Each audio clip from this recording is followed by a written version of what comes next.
some Nigerians, not all, because I know that we have Nigerians that are critical thinkers, are forward thinkers, are progressive. So I would say some Nigerians are not worth fighting for. Honestly speaking, some Nigerians are not worth fighting for.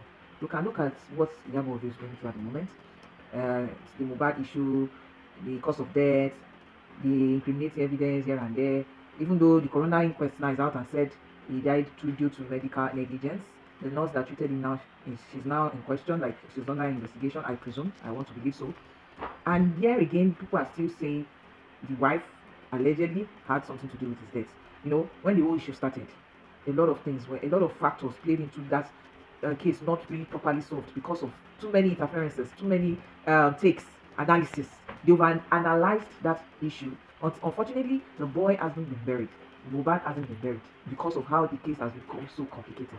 But that's aside, how they managed to twist the whole narrative to make it look like as if Mohbad's death is Iyabo Ojo's fault is what I am still trying to factor. I'm still trying to understand how they made this whole issue her fault.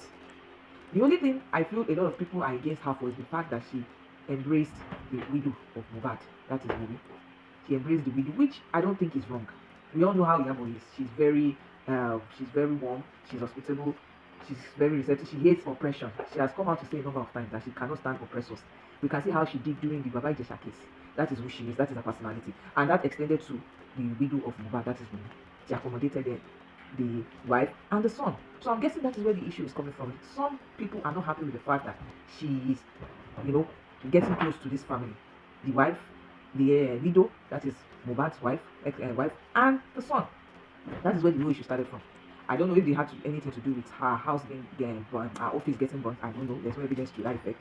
But subsequently, we've been seeing different, the daughter coming out to talk about some people sending threat messages to her mom, proud to her wedding. A lot of things, and the recent one where some touts carried a casket and a frame with a picture in.